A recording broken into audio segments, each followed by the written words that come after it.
baby.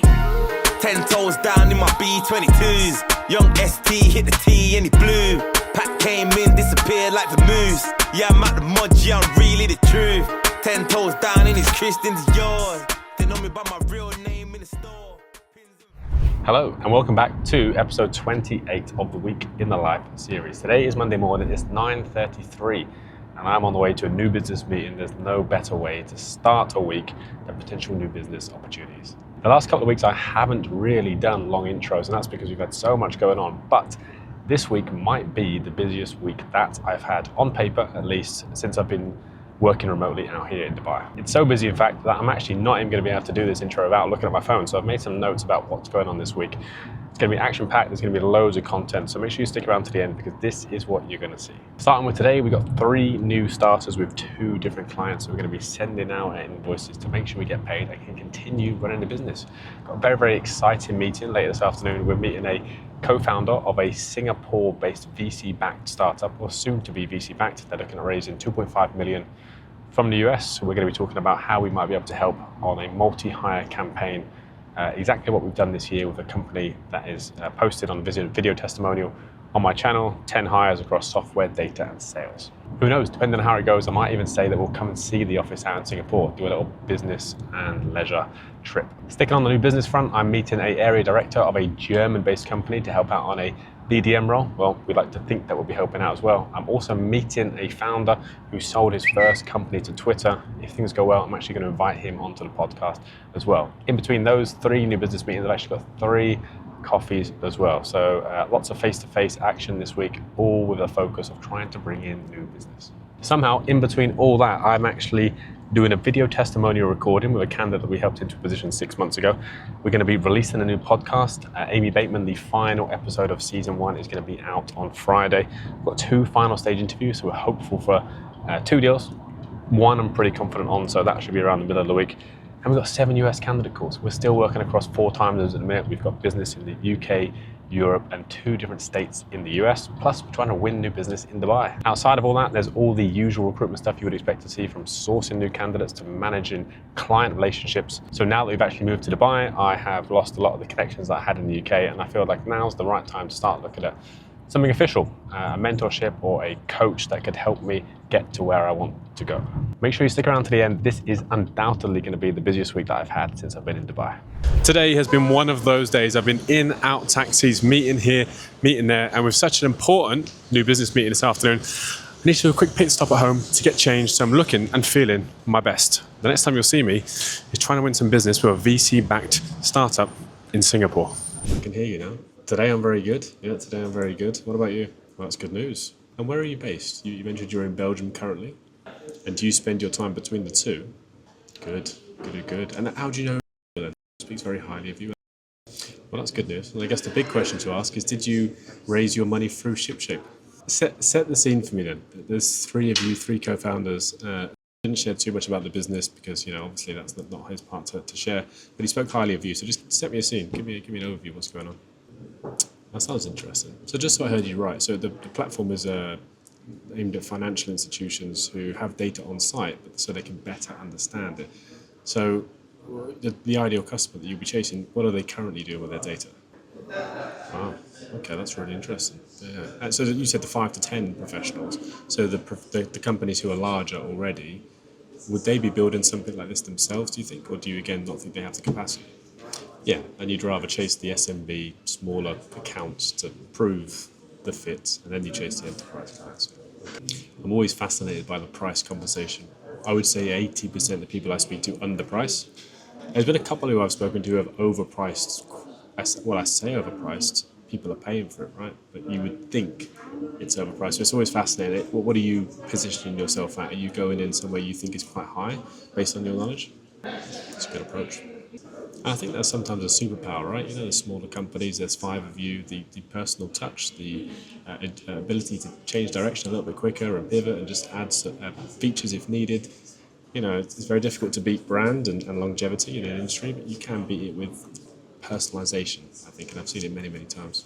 Depending on where you're hiring, they don't. Well, I would say most of the world they don't these days, but there is, depending on if you're open to remote work and you can build certain teams in certain areas, which we've done before, then There's always different options, but yeah, as a general rule of thumb, it's certainly not cheap to hire a high-performing engineering team in this field. So there was a great success story we had recently where we helped a private equity-backed startup. We were building AI agents specifically for the fintech industry, and we helped them hire 16 people in 9 months. And that was actually based on 5 days working on site. That was incredibly hard, and I would always advise against 5 days on site if you can. It then probably comes down to your expectations of the level. If we're looking for AA players, I mean, do we really want 10 AA players in the business? I'm not sure. Do we want 3 or 4 who can lead and guide some more mid-level, potentially, I wouldn't say junior, but yeah, less experienced people? That's something to think about. I think Singapore is a good market to attract some of the best. And the point you make about losing out onto the bigger guys, we only work with VC-backed startups. That's all I do.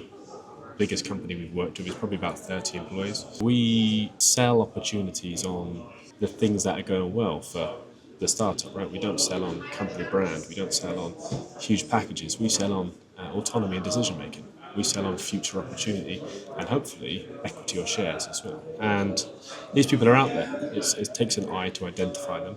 But these people are often sitting in the bigger companies, unmotivated, wishing there was something smaller where they could have more decision making. And it's about finding them. So if we position it right, if we talk about what's available in 12 to 18 months rather than the first day or 3 months, you can start talking about a vision and get people bought into it. It's going to be a lesser salary, but it's certainly not going to be a higher salary. So, when the time's right, we can identify what we're selling on. But I think it's a superpower. So if Singapore was the goal, I don't think it's unachievable. But then it depends on cost because it will be high. The salaries will be higher in Singapore. What's the dream model? If you knew the model was going to work, what would be your ideal preferred hiring method? I completely agree. I really do. And if you're going to look at the competition you're probably up against, high chance they're going to be in the office. And if you go from 0 to 1, I mean, not many people do it anymore. COVID was a different exception because you kind of had to. But anyone who's building something and wants to actually achieve something and has capital behind them to bring in resource, building a culture, building a high performance environment from different time zones, difficult. If you're going from 1 to 10, there's a different conversation to be had. But 0 to 1 is really difficult. Okay, so let's imagine into the future. You've spoke to your network. Perhaps it's exhausted, but you might have hired 3 or 4. Great news. Assuming you still need some more, what route do you think you would take then? Have you started exploring the outsourced agency model already? You mentioned investment might be landed in the next week, perhaps 2. Provided it does, sometimes these things can take a little bit longer, I know from experience. When are you going to start ramping up the hiring? People at this level, likely senior, are going to have 3-month notice periods. I mean, if we could find people with 1 month, that's great, but it's far easier to expect 3 months rather and avoid any disappointment. The lowest we've done is probably 2 employees. The earliest we've come in is probably 18 to 20. We will go on a journey with a company. We prefer to come in as a partner. We're not an extension. We really do embed ourselves and do the best we can to go on that journey. So it has to be startup, has to be finance-backed, VC-backed, and it has to be hyper-growth. The 1 or 2 hires here or there isn't, dare I say, too challenging for us. We like a real tough process to go through. So the strongest, I would say, for us in terms of markets, software engineering, most definitely, product and AI, large language models, and then on the sales side, sales and marketing, that's it. So any company that is below 10 employees, your first few hires, if you check out my LinkedIn, it says we literally only do founding or early stage hires. Once you get to 50 people, it's probably not that guy because that stuff doesn't excite me. I'm pretty good at sales and I'm pretty good at finding people, but I've only got so much capacity. So what we actually did, we've hired someone customer success who handles everything post offer acceptance. So whilst they're working their notice period, she will speak to them every 2 weeks. She'll liaise with you, and that's your new contact. It doesn't stop there. First day, first week, right up to probation period, which is either 3 or 6 months. So you get an extra contact, which is, I don't think many people are doing that. So I think that is probably a contributor to how we're able to keep people in the positions. And it comes back to the beginning. Finding the technical ability on people is rather easy. It's quite easy to see a job description, see a spec and match that up. For me, as a self-taught psychologist at a very early level, who's fascinated with human potential and how the brain works. I really thrive on the culture fit, the personality fit, the key behaviours. So that's where I found my niche as well. So the customer success team you get access to as well. If you haven't designed an interview process already, then the 3 stages is always best. The first process is for me to screen 10, 20, 30. We make a submission of 3 to 4. Then ideally the first stage review is 30 to 45 minutes. It then goes through to a very in-depth technical assessment. Third and foremost is a meet with either the investors. Sometimes they want to be involved in our previous experience, especially this year. So a 3-stage process. If you choose to partner with me, you will put a lot of trust in me to find the right culture fit. I really appreciate your time today. If there's any questions in the meantime, feel free to email. Let's hope so. I thank God for the blogs, Susan dripping. Me and bro in the M-way doing mileage, we've been missing. Now she ain't calling you, rude boy, it's me that she missing. Do you know what's mad? In the UK, if I was to get a coffee and they charged me £4.50, I would run a mile. Yet over here, I'm spending £5 to £6 every single day. And actually, the other day, because the coffee shop was closed by us, I went to a different one, £9.50 for a single coffee. And for whatever reason, I think it's okay to get an egg brioche every single day at £9 as well. Anyway, today's the big day. I'm going to meet an exited founder who built his first business and sold it to Twitter when it was called Twitter after 6 years. Before I head on down, I've got to get my trusty gift, which is a box of dates from Cafe Batillo. I'm not sure who needs to hear this, but if you're turning up to meet prospects and you're not bringing a gift, come on, fix up. It's £10, £20 and it's one way to stand out against the rest. I haven't been to this restaurant before, so come with me. Let's check it out. Free. I had reasonable doubt as my intro. We swing around with Illmatic, say you involved. Heard they ran off on the plug by the 10th load. All the stress why I need my money tenfold. I took a chapter out the mob page. 1 gauge, 2 bodies on the front page.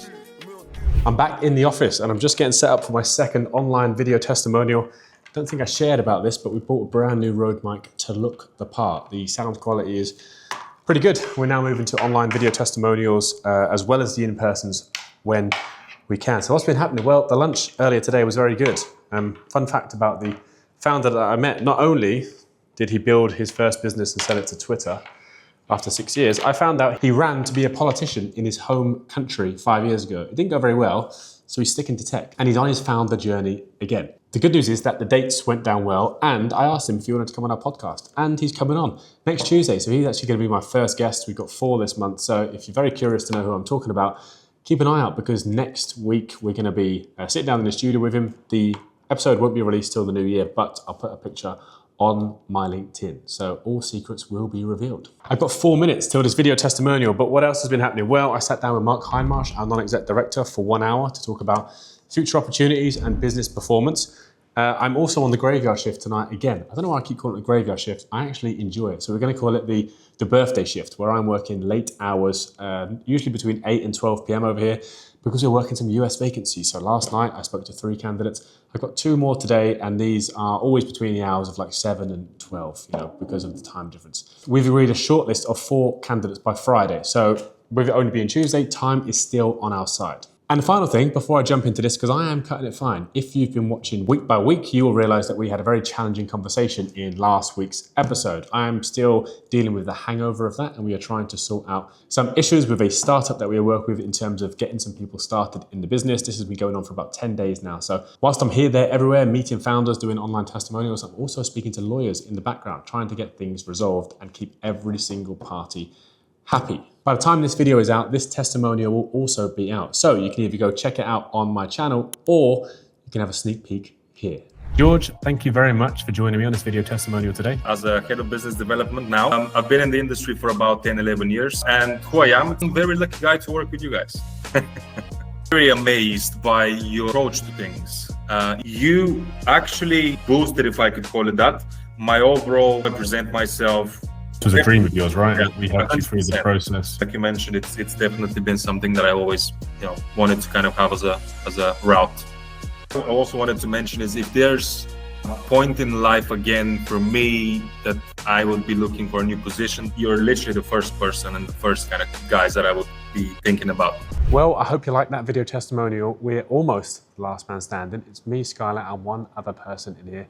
An update on working with VC-backed startups. So sadly, one of the hires that we mentioned in last week's episode is 100% not going ahead. So we've just had a very Very tough conversation. On top of that, one of our other startups have also just pulled 2 other vacancies. So it's not a good time to be me right now. I'm just joking. In stereotypical VC-backed fashion, one of the other companies has just released a new vacancy for us. So we've got a final stage interview tomorrow. This process was ongoing for the last couple of weeks. So tomorrow morning at 10 a.m, we could have an unexpected deal. So I'm going to wrap this day up with a nice game of pool, and we'll see you tomorrow. They woulda hit me with a racketeer. Shorties love me, they love the way I'm so debonair. Gotta know what ego, I'll Beyonce got Sasha Fierce. Today, I'm going to show you the first accepted offer of the week. But before I do that, I want to take a moment to talk to you about the sponsor of today's episode, Recfindr. It's 2025, and if you're working in recruitment and still sending candidate CVs, candidate prep emails, or proposals via email attachments or PDFs, you need to catch up. More specifically, you need to look at Recfindr Engage. It's a digital sales room built just for recruitment. So instead of chasing clients for feedback, like we always do, you can actually see when they've opened your candidates, what they've looked at, and how engaged they are. You can also build personalized client rooms in seconds. You can track every view and close roles faster. Honestly, it's a recruiter's dream. So just head to recfindr.co.uk or click the QR code on screen and click Get Started. Honestly, it will change the way you present or prep candidates forever, but don't just take my word for it. We've been using the Recfindr platform for the last 3 months, and that was before Alex and the team actually launched the product. And if there's one thing that has been consistent in the feedback that we've had from the candidates that we've worked with in the last 3 months, it's how beneficial the Recfindr platform has been. So what are you waiting for? If you are not using this platform, you are at a disadvantage for the rest of the year and well into 2026. Hello, I can hear you now, I think. Yeah, it sounds good. Yeah. How did it go? Oh, nice. So they've actually confirmed the offer. So I'm just reading between the lines. It sounds like you've accepted the offer. Just working on a start date. Well done. Well, I'm really, really pleased. I'm really, really, really pleased, after the hiccup we had. So thank you for putting your trust in me. It's very difficult from my side, trying to be the middleman between these things. But, if there was ever that chance where it wasn't going ahead, I would have let you know. I really would. We got there in the end. So I'm super pleased. How do you feel? What's the ideal scenario for you? When would you want to start? Yeah, okay, well, that sounds good. I'm sure they'll be understandable, right? But part-time versus full-time work, not many people can argue with that, especially this close to Christmas. Did you say you're going to speak to them tomorrow? Cool. And then is it probably by Friday we might have a better idea of when you might be able to start, yeah? Yeah, cool. All right, man, sounds good. Well, keep me updated, and I'm really, really pleased. Are you going to celebrate in any way? I always got to ask. Let's get that booked in, man. Yeah, cool. All right, look, keep me updated, mate, and I'll speak to you over the next couple of days. Very good, man. I'm very, very good. It's been a long time since we've definitely seen each other, but I think a long time since we spoke as well. So we got here on October the 1st, so it's still new. It's just nice to have a change of environment. Pros and cons, right? Weather's good. Weather's sometimes a bit too hot. But overall, it's just nice to have a change of environment, man. Yeah, it really is. I met a guy on, what day are we now? Wednesday. I met him on, I think it was yesterday or Monday. He's a second-time founder. He built and sold his first company after 6 years. And he was talking to me in detail because I was quite curious about it. He said, second-time founders just get way more attention or way more, introduction, or they have more leverage. And I was like, okay, this is fascinating. Tell me more.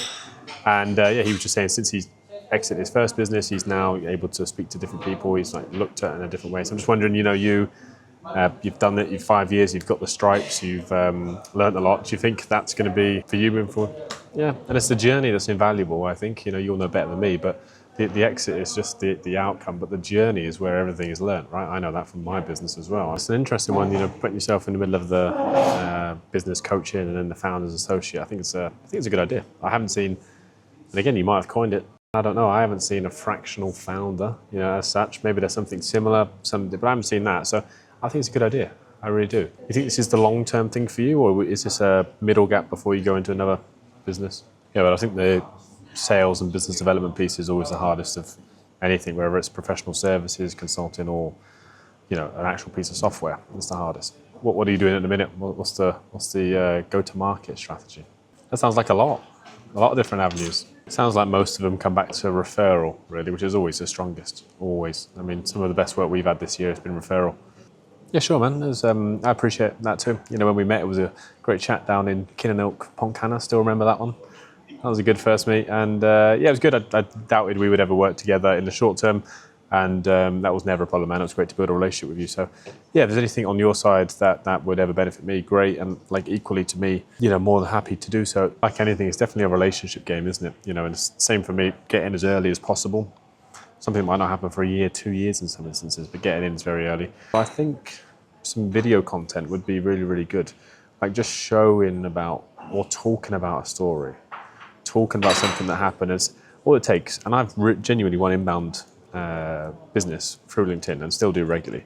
And all it takes is 1 or 2 people to look at it and say, do you know what, actually, that happened to us last week. And instantly there's a bit of credibility there. So in terms of low cost, high return, sure, it's probably the medium to long term, but a video a week, just something educational where you talk about a story and tie it back to an outcome. I think you can't beat free content.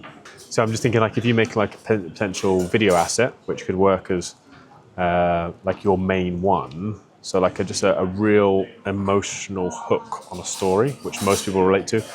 Hey, notice you're a founder in year 2. Take a look at this video. I went through this problem. Let me know if it's relevant.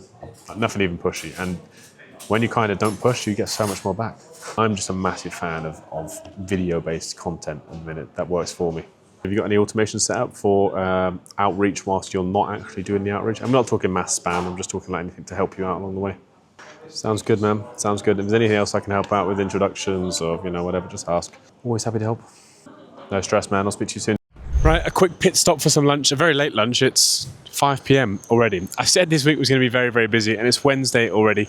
So what's been going on today? Well, this morning I've been for 2 coffees, and the world works in mysterious ways. The first coffee was with a Dubai-based recruiter who's had his own construction business for 6 years. 2.5 years ago, he pivoted to the US and has never looked back, and now all of his business, 100%, is actually US-based. Coincidentally, I met Mr. Dubai shortly after. I'm sure he won't mind me saying that guy last.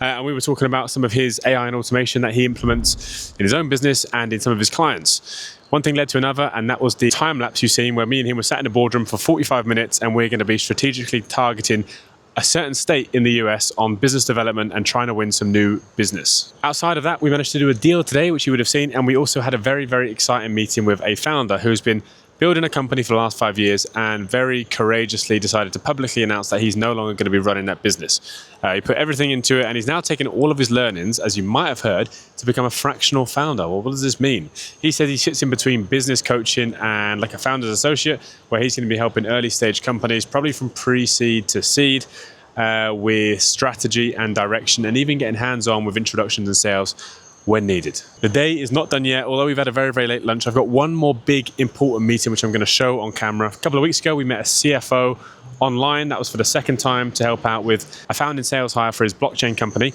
Today is the 3rd meeting. They've reviewed some of the candidates. They're at 2nd stage and they're going to tell me if they need my help. That'll be the last bit of action I show you today before I carry on sourcing for some US candidates. I'm here for the last meeting of the day and I've managed to secure the boardroom. So hopefully that's going to be my good luck charm.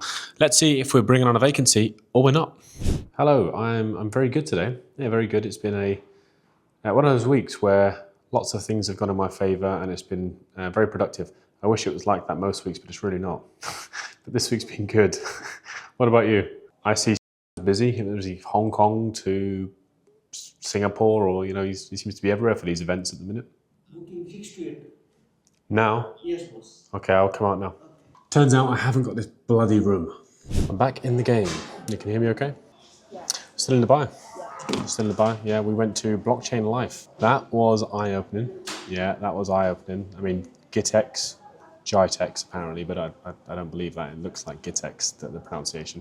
Was good. That was tech-focused. Blockchain Life was obviously crypto, Web3 and blockchain. And the crowd was just vastly different.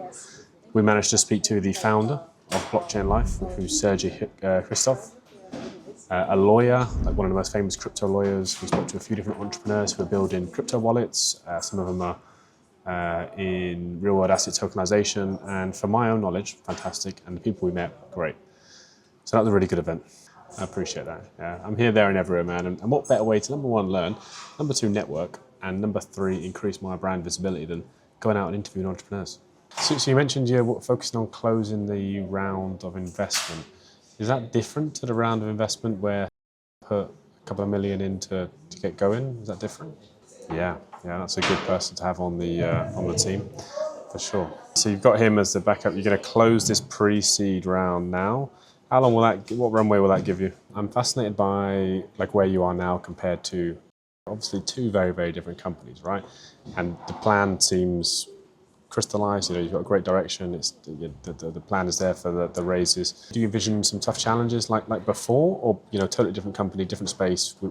The connections are there now through the people within the business. You think it should be fairly straightforward. No, I say that lightly. Yeah, I hear you on that. Yeah. Before we come to the sales resource, you might actually benefit from watching this video that's going up next week. I'm sure you're a very busy man, but if you get 15 minutes to watch it, some of the information I picked up from like the crypto lawyer was talking about the Dubai hub, potentially even becoming bigger in Singapore and Switzerland because of legislation changes. So packed with information in it. Probably help you with a few ideas. Not that you need it, but yeah, that might. I'll ping it over once it goes live. Yeah, sounds it. Yeah. A lot riding on legislation change by the sounds of it, and same as most countries at the minute with such a new space. I say new space. You know, I've recently learned. You know, this is the year where institutions are now picking up into this space and starting to become more mainstream. So I've been told.